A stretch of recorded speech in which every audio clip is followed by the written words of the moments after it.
I'm continuing with the topic, the sounds of silence, and focusing on discernment.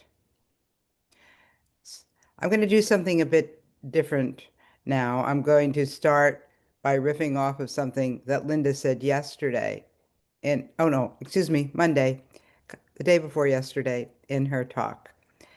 Um, Consider that silence and expression are not opposites, but are partners in meditation culture. Silence lets us listen inwardly. Expression lets us connect outwardly. Both are forms of knowing. Reflective meditation gives us a way to move between them. We go into silence to listen, and then we come out of it to speak and be heard. That movement itself is what helps the practice stay alive. So now some of my own words, I think that both silence and speech can be liberating and they can be problematic and everything in between. And so therefore, it takes discernment to know when to speak up and when to remain silent. Now, this is more complicated in our daily lives, but in the structure of the daily online and really all our reflective meditation events, silence and speech are kind of scheduled in. You're silent for the first 50 minutes in this daily online meditation. First, I talk, you're silent, then we're all silent together, we meditate. Um, and then we are silent as we journal, but we are using words in a way, but we're still not speaking them aloud. And then the last 10 minutes, you're invited to speak up. The structure is clear. I suspect, though, it's not always easy. I think it's probably could be challenging. I know it's challenging for me at times to move between silence and speech, and especially on schedule. But that is what we do, right? So that is our kind of way of integrating silence into our meditative process and our Sangha process.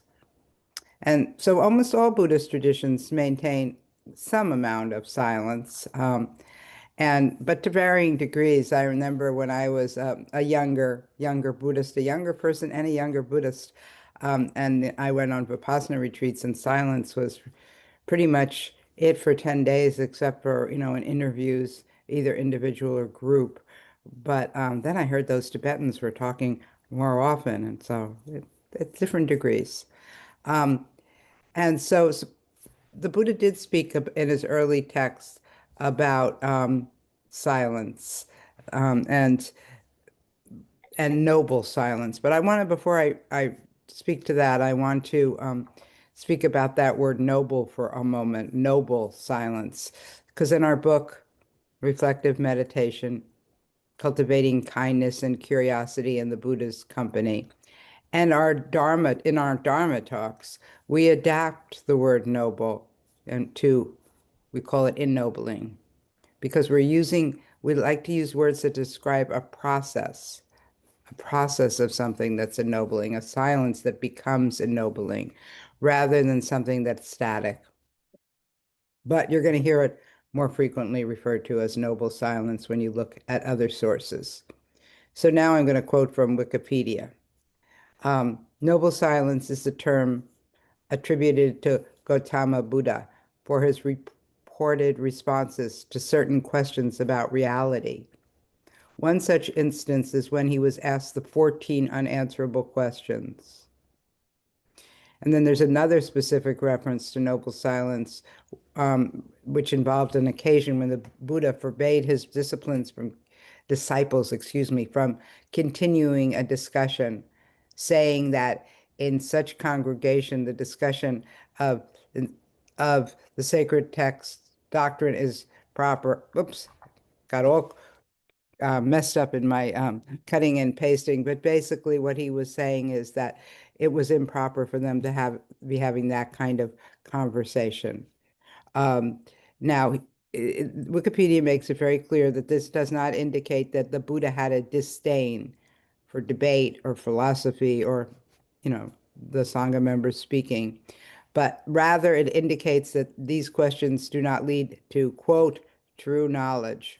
I have difficult time with that wording because it implies there's something static, something called true knowledge. So I prefer the word onward leading because it refers to something that shifts and changes, but leads in a positive onward direction. And there certainly are, I'm sure we can all relate to this, certain times that we kind of speak or blather on in a way that doesn't lead to anything more onward leading. So here we are. We don't have the Buddha by our side directing our conversation away from metaphysical questions that are not answerable. We don't have the Buddha by our side forbidding us to continue discussions which are not onward leading. Instead, it's on us. We need to discern. We're left with that task. Now, for me, this often looks like restraint. Ideas come to mind, but I know I need to leave some unsaid. Sometimes it's a question of timing. This is not the right time, not now, right for the situation, not right in terms of where the other person or persons are at. Maybe it's not the right timing because I feel reactive, not the best time to speak up. Sometimes it's just I know the other person or persons are not going to be able to hear or understand my point of view. So silence is a better choice. Um, Silence really can be a refuge from speaking words that are harmful. Though sometimes silence can be problematic. Sometimes I need to push myself to speak up. I know that what I need to say is likely best spoken, but I fear for other people's reactivity. I fear the conflict that might follow, the discord. These days, one of my big concerns is about how much, when, and how I best speak up in my role as Dharma teacher about the political situation we find ourselves in. I decided today I would not speak directly about it, but just some of my thoughts about speaking about it. And here are a few of them that come to mind. I need to speak to the harm I see being done. That's one thought. Another, going the other direction, I don't want to intrude into your meditation with my political views. Another thought, though maybe it's my responsibility to speak up. I went to a webinar yesterday entitled The Sacred Tradition of Protest, and it was helpful to connect in this way with people from other faith traditions who see it as their responsibility to speak up now. Well, actually, and now, and also sort of noting different points in history when people of faith spoke up and made a big difference. So I'm going to end this talk with another quote. By the way, I didn't work that all out, did I? But I'm going to move on to another quote from a monk, a Jamaican American Theravada monk. His name is Bhante Sumano, and this was an article in the Lion's Roar. He says, among other things, that the evil twin of noble silence is ignoble silence. It's not something the Buddha praised. It's the silence of fear, of violence, and of shame. And he suggests that we take a moment to consider what this might look like in your own experience, or that of people you know, or in the larger culture. What kind of silences do we impose on others or ourselves out of fear of speaking? That's an interesting phrase. Silences do we impose on others or ourselves?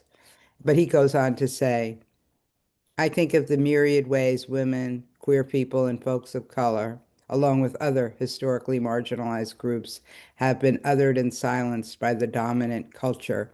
When we're told to shut up. That kind of silence is the silence of oppression. Ultimately, the silence we're trying to cultivate is inner silence, the stability of mind that can be carried with us in the conditions we find ourselves in. He says it's the silence that's joyful, a silence that is light, and a silence that is kind. So then we're left with the question. The question isn't simply whether to be silent or not, but where, when, why, and how. And on that note, we will go into some more silence, the silence of our meditation, of course, where there's a lot of words going on, the outward silence. So, as I don't see anybody new with us today, um, but we will do the